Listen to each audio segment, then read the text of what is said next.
Padre, vamos ante tu presencia.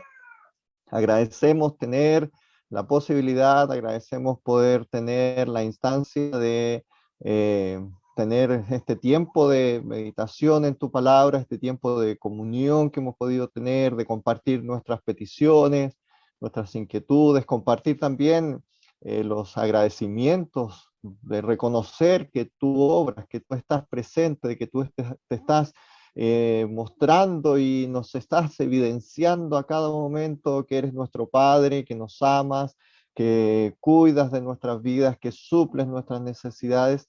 Te alabamos, te exaltamos, Señor, por ello.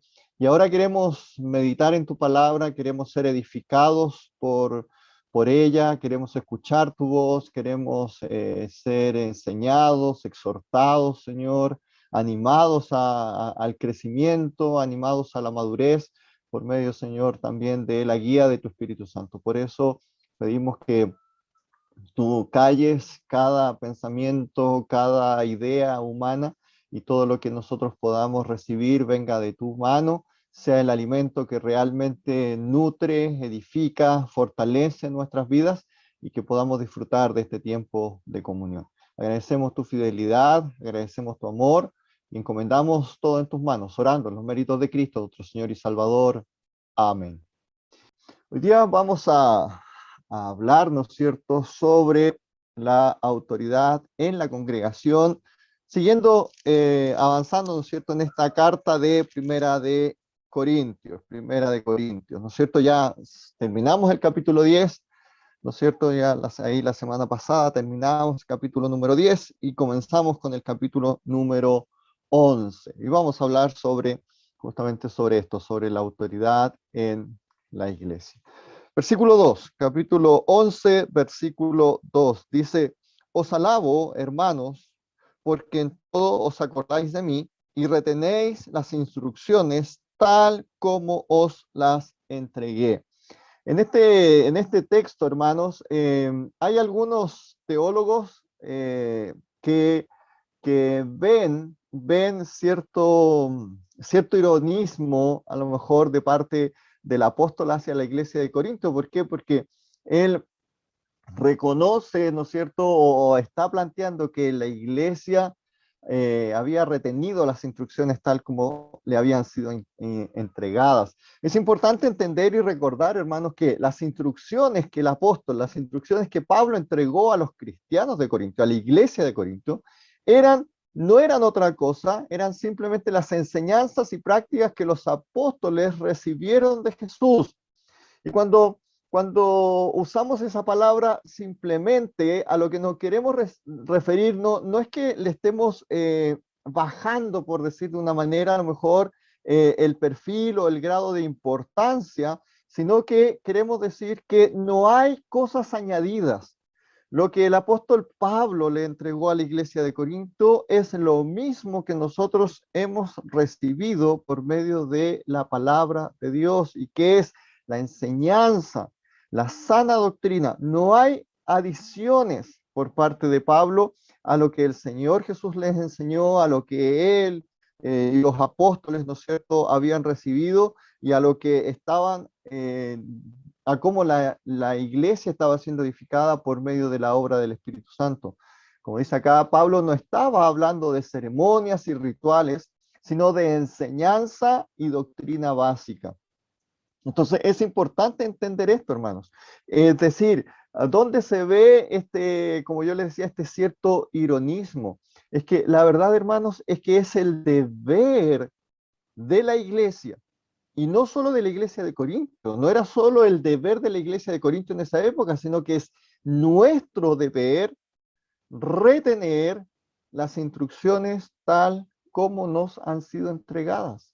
Es nuestra responsabilidad, es nuestro deber retener y practicar correctamente las enseñanzas que la Escritura nos entrega, las enseñanzas que Dios por medio de su palabra nos ha dejado. Y eso es súper importante, hermanos. No pierda de vista que insistimos constantemente en ello, de que nuestro manual, nuestra regla de fe, de práctica, de conducta, de vida diaria, es la palabra de Dios. ¿Por qué? Porque la palabra de Dios es inmutable. La palabra de Dios no ha cambiado.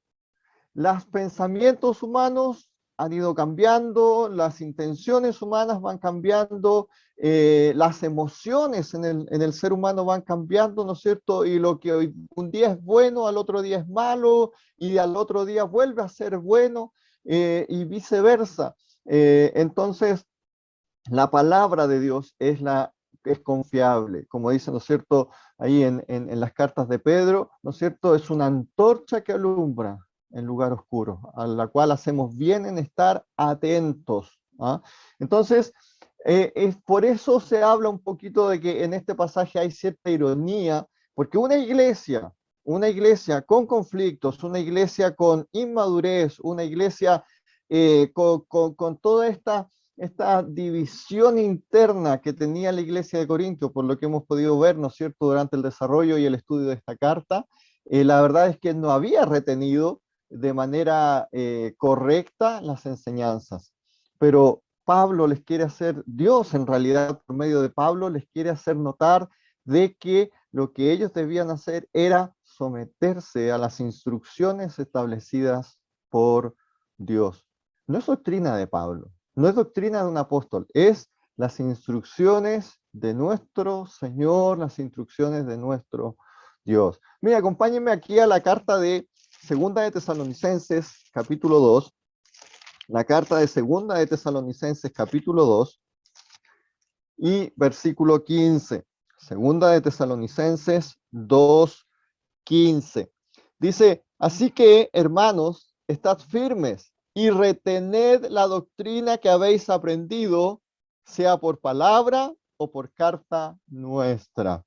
Aquí en este pasaje, por lo menos, ¿no es cierto?, se mencionan dos, palabra o carta. Hoy día tenemos más herramientas por las cuales nosotros podemos recibir la enseñanza, ¿no es cierto?, de la escritura.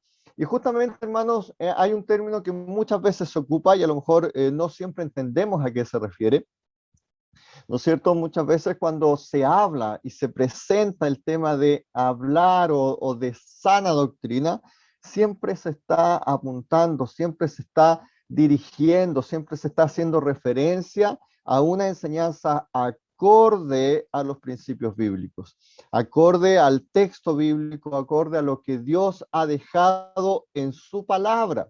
Vuelvo a insistir sobre lo mismo, ¿por qué?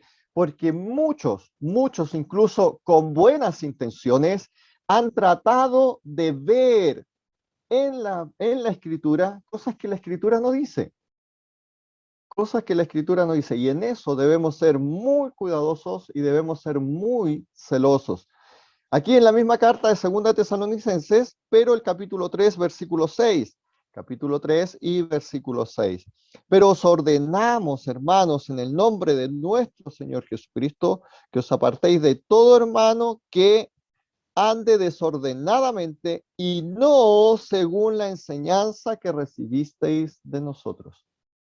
Entonces, es importante para nuestro testimonio mantener un cuidado de la sana doctrina. Hablábamos un par de semanas atrás, ¿no es cierto?, sobre la integridad, hablábamos sobre el ser irreprensible. Bueno, de eso se trata. Se trata de que las instrucciones que la palabra de Dios nos han dado estén latentes y sean visibles y evidenciables en nuestras vidas. Nosotros somos cristianos no que los demás se den cuenta que nosotros somos cristianos, no porque nosotros decimos que somos cristianos, sino porque nosotros vivimos como cristianos. Entonces, bien, entonces hacia allá va esto de mantener esta idea de retener las instrucciones que la palabra de Dios nos entrega. Versículo 3 dice, pero quiero que sepáis que Cristo es la cabeza de todo varón, y el varón es la cabeza de la mujer y Dios la cabeza de Cristo. Hermanos, lo que vamos a conversar hoy día, que está relacionado con la autoridad en la congregación, básicamente tiene que ver con que en la iglesia de Corinto lamentablemente se habían entendido mal se había entendido mal este concepto de la libertad que tenemos en Cristo y también este concepto de la igualdad que tenemos en Cristo. Somos todos uno, por lo tanto, habían algunos que querían saltarse lo que es un orden lógico, un orden normal que Dios ha establecido. ¿Justamente para qué? Para eso, para establecer un orden, para que las cosas funcionen de manera adecuada. Y esto es súper importante que lo entendamos, hermanos, porque hoy día hay una competencia entre todos. Todos compiten por querer tener autoridad, por querer tener por imponer sus ideas. Todos compiten porque lo que yo pienso, lo que yo siento, lo que yo soy es más importante que lo que piensa, lo que es el del lado. Y tenemos, ¿no es cierto?, esto de que las igualdades, que tenemos esto de que las inclusiones, tenemos esto de que todos, cada uno haga lo que quiere y tiene derecho. Cuidado, cuidado. En todo ese caos, el único que sale ganando siempre es Satanás, porque el caos, el desorden, la falta de dirección, la falta de dirección trae, trae dolor, trae tristeza, trae destrucción. Entonces debemos ser cuidadosos en eso y mirar con madurez y mirar con sensatez lo que la palabra de Dios nos está planteando. Y justamente como va a hablar de la autoridad, lo primero que hace lo primero que hace Dios es establecer cuál es el patrón y cuál es el orden que Dios ha establecido. ¿No es cierto? Dios ha establecido principios de orden, autoridad y responsabilidad. Eso es importante, son principios de orden, de autoridad y de responsabilidad. La autoridad no puede ir aislada de una responsabilidad. Y el patrón que Dios ha establecido es Dios, luego Cristo, luego viene el varón y luego viene la mujer. Y si ustedes se fijan aquí, el tema del color, quise poner estos dos colores para que retengamos visualmente algo que vamos a conversar un poquito más, en unos minutitos más, que está relacionado con la igualdad. ¿Ah? Dios, Cristo, varón, mujer. Y si ustedes leemos nuevamente el pasaje, dice, pero quiero que sepáis que Cristo es la cabeza de todo varón. Ahí está Cristo varón, ¿no es cierto? Y el varón es la cabeza de toda mujer. Ahí está, el varón es la cabeza de la mujer. Y Dios es la cabeza de Cristo. Entonces ahí está el orden establecido por nuestro Dios. Y teniendo claro esto, teniendo claro este orden, este principio que Dios ha establecido, debemos entender que estar bajo autoridad no es lo mismo que inferioridad. Y hermanos, eso es súper importante porque ese es el error de nuestra sociedad hoy día. La sociedad hoy día, el mundo piensa que tener a alguien como autoridad significa que yo soy inferior. Y hermanos, nos vamos a dar cuenta por la misma escritura que Dios no lo ve así. Dios habla de un orden para que las cosas funcionen de buena manera. No habla de inferioridades. Dios no habla de inferioridades. Para Dios no hay hijos predilectos por... No, para Dios no. Dios no tiene favoritismos. No significa que yo soy inferior. No significa que un hijo es inferior a un padre. No significa que una esposa es inferior a un esposo. No significa que un siervo es inferior a su amo. No significa que un empleado es inferior a su jefe. No significa que no sé, que otros ejemplos ponerles sobre autoridad, pero no significa que el que tiene autoridad es mayor, es superior, es mejor que aquel que está bajo su autoridad. No, hermanos, el tema de autoridad en la palabra de Dios está relacionado con un tema de orden. Miren, veamos los ejemplos prácticos. Jesús estaba totalmente bajo la autoridad de Dios Padre, y eso lo vemos acá en el Evangelio, en Juan capítulo 6, versículo 38. Juan 6, 38. Juan 6, 38 dice, porque he descendido del cielo no para hacer mi voluntad, sino la voluntad del que me envió. Señor Jesucristo estaba sumiso a la autoridad del Padre, a pesar de que Él es igualmente Dios. Eso lo vemos en Juan capítulo 10 y versículo 30. Juan 10, 30, que dice, yo y el Padre uno somos. Tenemos también, ¿no es cierto?, Juan 1:1, en el principio era el verbo era con Dios y el verbo era Dios. Por eso, como les decía, ¿no es cierto?, los colores que puse ahí, Dios y Cristo, si ustedes recuerdan ahí en la diapositiva anterior, estaban con el mismo color porque son iguales. Pero a pesar de ser iguales, ¿no es cierto?, hay un orden establecido por Dios mismo, por ellos mismos, ¿no es cierto?, un orden para funcionar, un orden para que las cosas se puedan desarrollar de la mejor y de la manera más óptima. Y Cristo, como segunda persona de la Trinidad, Cristo como el Mesías, como el Redentor, el que desarrolló el ministerio, ¿no es cierto?, acá sobre la tierra, ¿qué hace? Él se somete voluntariamente a la autoridad de Dios Padre. Ahí, siendo iguales, hay una autoridad para un mejor funcionamiento. Bueno, en nuestras vidas debe pasar lo mismo. El hombre y la mujer son iguales ante Dios. Esto lo vemos en Gálatas capítulo 3 y versículo 28. Gálatas 3, 28. Gálatas 3, 28 dice, ya no hay judío ni griego, no hay esclavo ni libre, no hay varón ni mujer, porque todos vosotros sois uno en Cristo Jesús. Ante los ojos de Dios no es más salvo un hombre que una mujer, ¿no? Ante los ojos de Dios no es más valiosa una mujer que un varón, no, no, porque de tal manera amó Dios al mundo, a todos. Y la obra redentora de nuestro Señor Jesucristo alcanza a todos. No hay más redención para un hombre que para una mujer, o no hay más misericordia para una mujer que para un hombre. No, no tiene que ver con género, no tiene que ver con eso. Ante los ojos de Dios somos todos iguales. Pero Dios ha establecido una autoridad con respecto a oficio y lugar. Esta es una autoridad, podríamos decir, no me gusta mucho esa palabra, pero para que lo entendamos, es una jerarquía de funcionamiento. Es para funcionar, no es grados de importancia delante de Dios, es funcionamiento. Veamos Efesios capítulo 5 y versículo 23. Efesios 5, 23.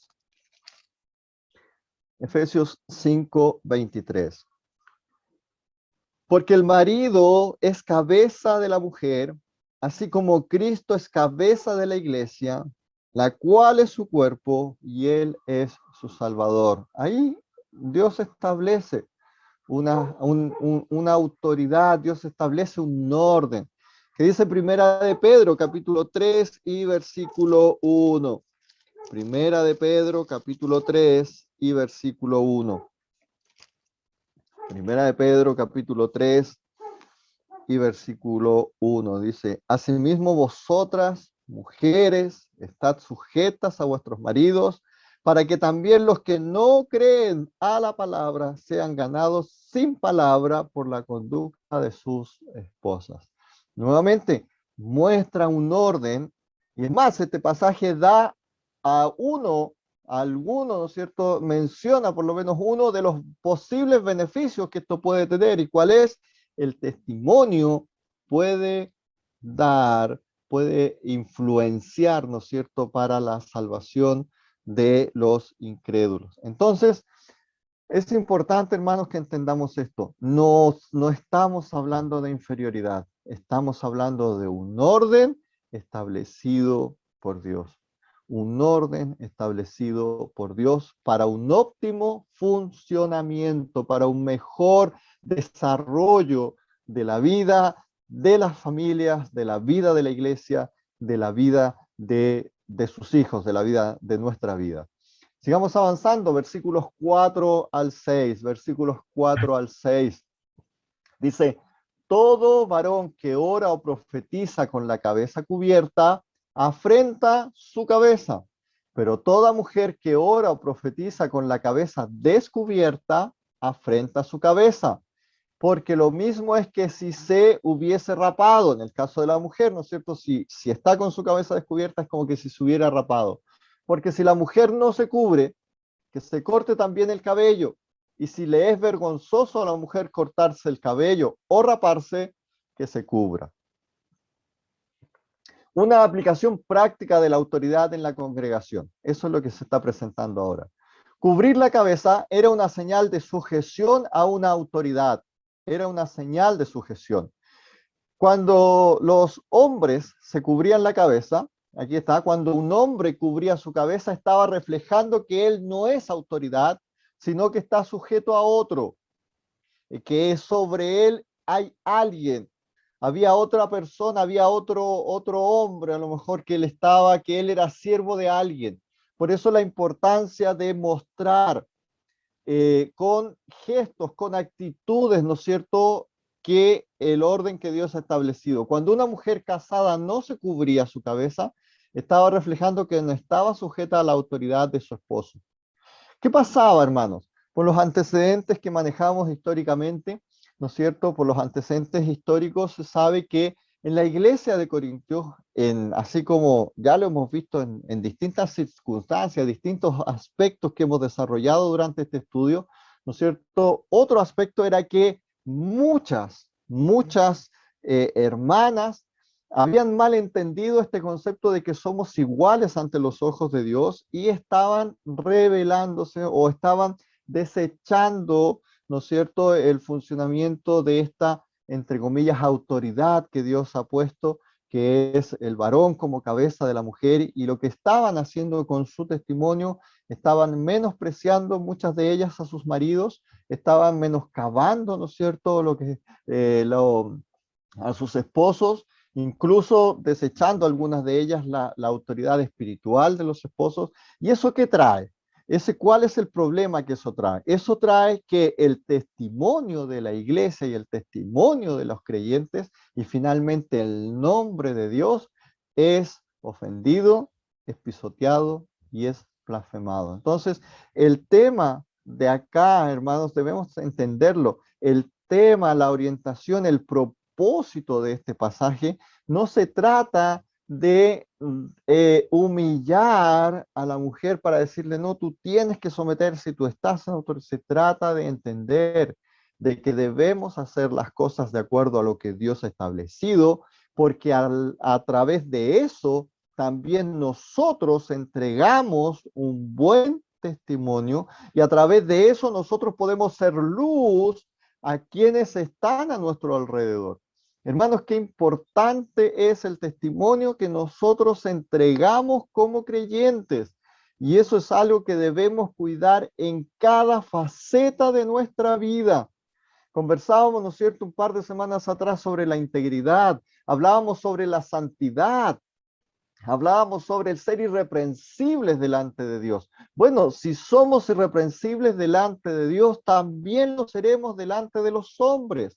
Y esa es la dirección, esa es la importancia de lo que se está entregando, ese es el objetivo, ese es el propósito de la enseñanza. Entender que nosotros debemos someternos a los parámetros divinos para alcanzar integridad delante de Dios y delante de los hombres. Versículos 7 al 10, versículos 7 al 10 dice, porque el varón no debe cubrirse la cabeza, pues él es imagen y gloria de Dios, pero la mujer es gloria del varón, porque el varón no procede de la mujer, sino la mujer del varón. Y tampoco el varón fue creado por causa de la mujer, sino la mujer por causa del varón, por lo cual la mujer debe tener señal de autoridad sobre su cabeza por causa de los ángeles. Aquí lo que se entrega en estos versículos se responde con argumentos, ¿no es cierto? Se plantean algunos aspectos para poder responder a la siguiente pregunta. ¿Por qué es importante respetar el principio de liderazgo que Dios ha establecido dentro de una congregación? ¿Por qué? ¿Por qué es importante? Primero, el primer argumento que este pasaje nos presenta, que por el cual es importante respetar el orden que Dios ha establecido, es porque Dios ha establecido un orden tanto en la iglesia como en el hogar. El que establece el orden es Dios. Entonces, ¿por qué respetamos el orden? Primero y fundamentalmente porque Dios ha establecido un orden. No es porque a nosotros se nos ocurrió, sino es porque Dios ha establecido un orden, ¿ya? No es por otra cosa, no es por otra cosa, sino es porque Dios ha establecido un orden. Acompáñenme por favor a Efesios capítulo 5 y versículo 23. Efesios 5, 23. Efesios 5, 23. Entonces, leamos. Efesios 5, 23. Dice, porque el marido es cabeza de la mujer, así como Cristo es cabeza de la iglesia, la cual es su cuerpo y él es su salvador. Es importante, hermanos, entender, y en esto debemos ser súper claros y debemos mirar siempre, debemos esforzarnos, hermanos, por antes de tener algún sentimiento, antes de tener alguna objeción a lo que la palabra de Dios nos dice, es poder analizar y mirar todo el cuadro. Y es verdad, Dios ha establecido, ¿no es cierto? Como estamos viendo aquí, este versículo dice que el marido es cabeza de la mujer, pero lo que no debemos perder de vista es que el marido no se manda solo. El varón tiene una cabeza. ¿Y esa cabeza quién es? Cristo. Es Cristo. Que el esposo, que el marido sea cabeza de la mujer, no significa que el esposo tiene la libertad de tratar a su esposa como él quiera, tiene la libertad de hacer y deshacer como él quiera. No, el esposo tiene la obligación de ejercer su autoridad bajo los términos que Cristo le ha establecido para que establezca. Y es interesante, hermanos, aquí hay un detalle súper importante.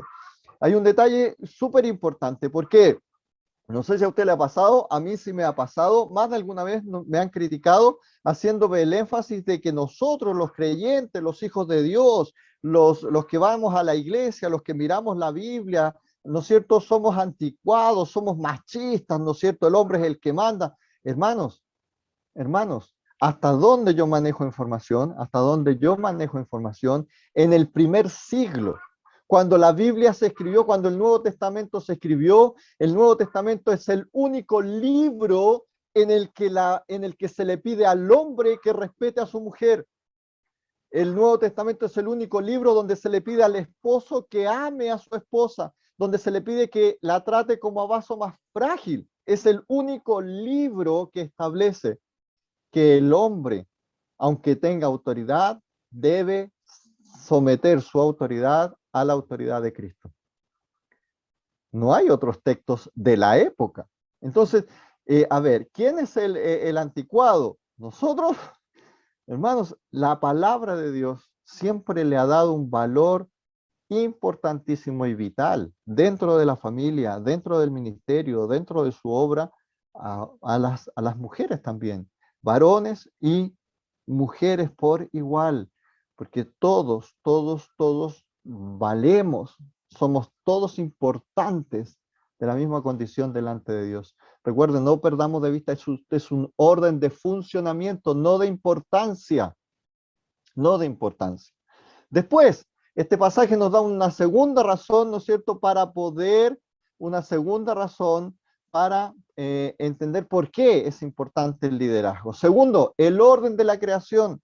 Dios creó a Adán primero y le dio la responsabilidad sobre Eva. ¿Qué dice Génesis capítulo 2 y versículo 18? Génesis 2, 18. Génesis 2, 18. Dice, y dijo Jehová Dios, no es bueno que el hombre esté solo, Le haré ayuda idónea para él. Le haré ayuda idónea para él. Entonces, Dios crea a la mujer en función de las necesidades del varón, de Adán, pero con la responsabilidad de él velar, cuidar, proteger a su esposa. Y tercero, la presencia de los ángeles en la adoración colectiva. Hermanos, nosotros no lo vemos, pero el Señor, ¿no es cierto?, dice en muchos pasajes que, ¿no es cierto?, sus huestes celestiales están al servicio de los creyentes, nos cuidan, nos protegen, ¿no es cierto?, están al lado nuestro. Bueno, hay un testimonio también frente a ellos que cuidar. Mire, ¿qué dice Eclesiastés capítulo 5 y versículo 6? Eclesiastés 5, 6. Eclesiastés capítulo 5 y versículo 6. Aquí está hablando sobre la alabanza, ¿no es cierto? Cuando uno va al templo, a la casa de Dios, dice, no dejes que tu boca te haga pecar, ni digas delante del ángel que fue ignorancia, ¿por qué harás que Dios se enoje a causa de tu voz y que destruya la obra de tus manos? ¿Ah? Bueno, aquí cuando habla de este ángel, ¿no es cierto? Se refiere al testimonio que nosotros como creyentes, ¿no es cierto?, debemos dar. Recuerden, hermanos, que nuestras vidas están siendo testimonios. Nuestras vidas honran al Señor, ¿sí? Y cuando nosotros honramos al Señor, ¿qué hacemos? Hacemos una función muy similar a la que los ángeles hacen, de alabanza, de honra y de servicio a Dios. Entonces, también es importante para el testimonio, para el testimonio. ¿Qué dicen los versículos que siguen? Versículos 11 y 12. Dice, pero en el Señor ni el varón es sin la mujer, ni la mujer sin el varón. Porque así como la mujer procede del varón, también el varón nace de la mujer, pero todo procede de Dios. Aquí el Señor siempre se preocupa de cerrar y no dejar cabos sueltos. Entonces, si hubo alguien que se quedó con la idea de decir o usar como argumento y decir, bueno, Adán fue creado primero, por lo tanto, la mujer debe someterse porque el hombre fue creado primero. Dios aquí dice, a ver, cuidado, no pierdan el norte, no pierdan el rumbo. Aquí no estamos planteando, ¿no es cierto?, autoridades porque quién fue primero no. Cuidado, sí, Adán fue creado primero, la mujer fue creada para ayuda idónea del varón, pero ¿cuál es el proceso de la creación? Dios crea al hombre, le entrega una ayuda idónea, pero juntos ellos deben cumplir el mandato de Dios y en su misericordia, en su sabiduría, ¿no es cierto? Dios da a la mujer el privilegio, el don, ¿no es cierto?, de ser ella, ¿a través de quién? A través de quien llega la vida de la familia. ¿Por qué? Porque es a través de las madres, ¿no es cierto?, que los, los seres humanos llegan. Y cualquiera de nosotros, cualquiera de los varones que está aquí, ¿no es cierto?, que está escuchando hoy día, todos nosotros hemos nacido de nuestras madres, todos nosotros venimos de una mujer. Entonces, se fijan, Dios dice, a ver, cuidado, cuidado, aquí no estamos, se insiste en lo mismo, no estamos hablando de importancia, no estamos hablando de jerarquía, no estamos hablando de privilegios delante de Dios, estamos hablando de un orden para funcionar, de un orden para funcionar. La autoridad en la congregación no es una competencia entre hombre y mujer, no. Ni tampoco debe ser una competencia entre los creyentes. La autoridad en una congregación no es una competencia, hermanos, es un servicio. Es un servicio. Servimos a Dios. La autoridad en la congregación es un servicio. La autoridad, así como en la vida del creyente, debe ser sumisión a Dios. Hermanos, los hijos deben someterse a los padres. En los padres, las esposas se someten al esposo, pero el esposo se somete a Cristo. Y todo el hogar se somete a Dios. El principio que se quiere entregar aquí, hermanos, y el principio que se quiere recalcar en la autoridad, en la congregación, es el principio de sumisión. ¿Por qué? Porque el que quiera ser el primero debe ser el último. Y aquel que tiene autoridad, aquel que está puesto en servicio, es para servir a los demás. No es una jerarquía como el mundo la usa, no es una jerarquía política, ¿no es cierto?, donde el que está arriba se beneficia del que está abajo. No, al contrario, lo vemos claramente en las Escrituras. Aquel que tiene una autoridad dentro de una congregación es aquel que está al servicio del resto de la congregación. Entonces, eso es importante, no es una competencia, es sumisión, es sumisión. Versículos 13 al 16 dice, juzgad vosotros mismos. ¿Es propio que la mujer ore a Dios sin cubrirse la cabeza? La naturaleza misma no os enseña que el varón le es deshonroso dejarse crecer el cabello. Por el contrario, a la mujer dejarse crecer el cabello le es honroso, porque en lugar de velo le es dado el cabello. Con todo esto, si alguno quiere ser contencioso, nosotros no tenemos tal costumbre, ni las iglesias de Dios. Juzgad vosotros mismos. Hermanos, la sumisión a Dios es responsabilidad personal. Por eso este pasaje, estos versículos que leímos recién parten con la palabra juzgad vosotros mismos. Hermanos, esto es responsabilidad personal. Tú y yo debemos dar cuenta a Dios de nuestra sumisión a Dios.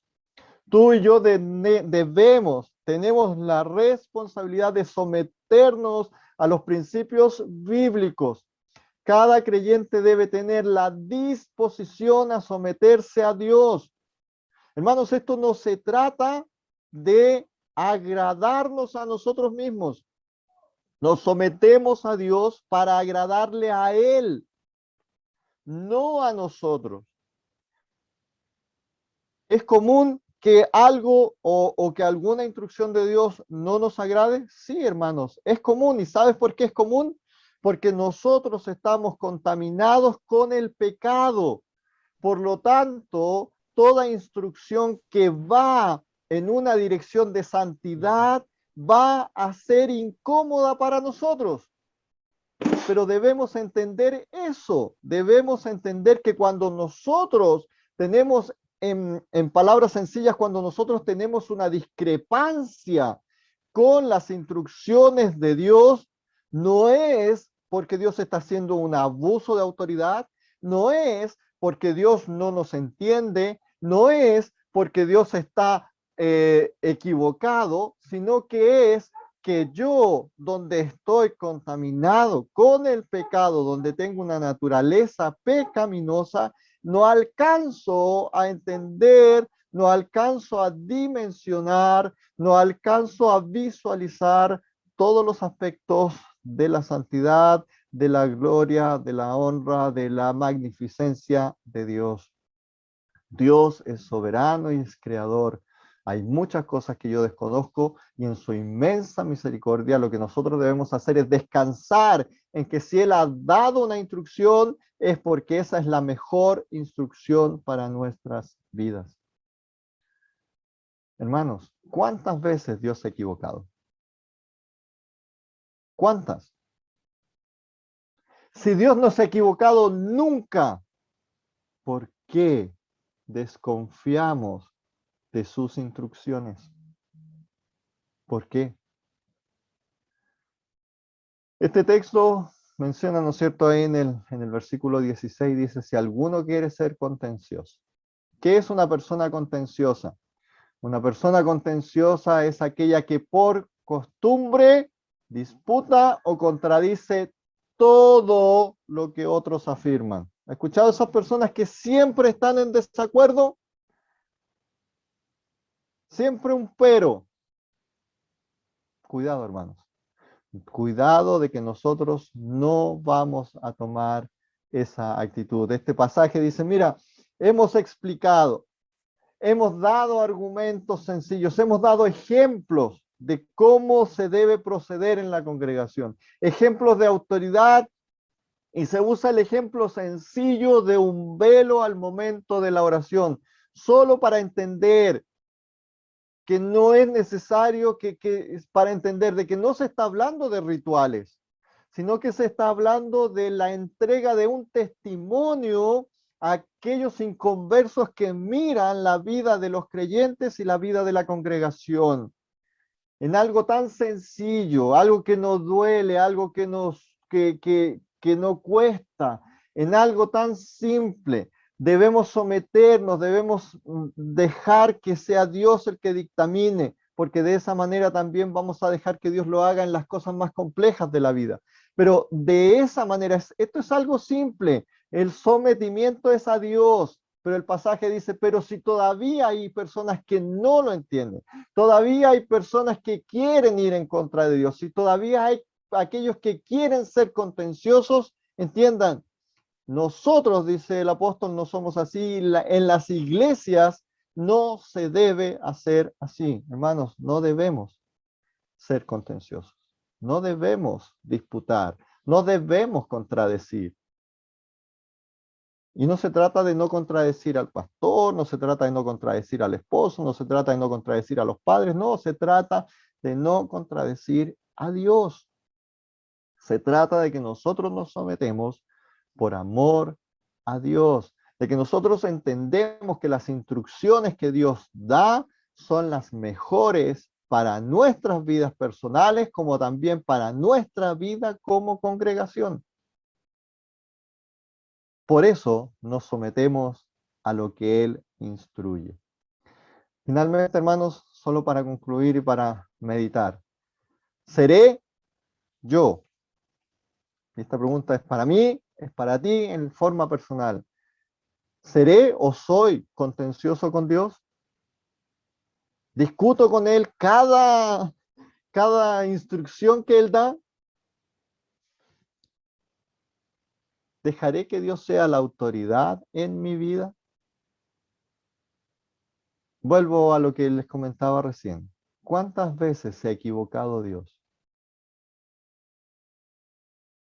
¿Por qué cuestiono a aquel que nunca se ha equivocado? ¿Por qué cuestiono a aquel que nunca va a cometer un error? ¿Por qué cuestiono a aquel que me ha amado como nadie jamás me amó? ¿Por qué cuestiono a aquel que fue capaz de pagar el precio que yo debía pagar por mi rescate? ¿Por qué soy capaz de cuestionar a aquel que me ha dado vida eterna? ¿Por qué soy capaz de cuestionar a aquel que no solo me da vida eterna, sino que me llena de bendiciones día a día, que suple mis necesidades, que me cuida, que me, que me sostiene, que vela y que está siempre a mi lado? ¿Por qué soy capaz de cuestionar a aquel que es soberano? ¿Por qué soy capaz de cuestionar a aquel que es el creador del cielo y de la tierra? ¿Por qué soy capaz de cuestionar al ser más grande que existe y que es absolutamente inigualable? ¿Cuál es mi actitud? ¿Seré contencioso? A pesar de la ternura, a pesar de la claridad, a pesar de cómo Dios nos deja cabos sueltos en su instrucción, a pesar de eso, ¿voy a ser contencioso o voy a tomar la actitud de humildad dejando que Él gobierne y moldee mi vida, siendo la autoridad para mí? Esa es una decisión que tú y yo debemos tomar. Oramos. Padre, alabamos tu nombre, te honramos, te damos gracias por este tiempo que hemos podido tener de meditación en tu palabra. Agradecemos una vez más que nos desafíes, Señor, al crecimiento espiritual, porque el someternos a ti es crecimiento. El someternos a tu instrucción, a tu Espíritu Santo, a tu voluntad, es crecimiento, es madurez en nuestras vidas. Gracias, gracias, Señor, por animarnos. Gracias por desafiarnos. Gracias por estar preocupado de alimentarnos con la palabra, de alimentarnos, Señor, adecuadamente a nuestras vidas. Oramos, Señor, dando gracias por este tiempo. Oramos agradecidos y pidiendo tu guía y tu dirección a cada uno de nosotros. Te exaltamos, te honramos en los méritos de Cristo nuestro Señor y Salvador. Amén. Hermanos.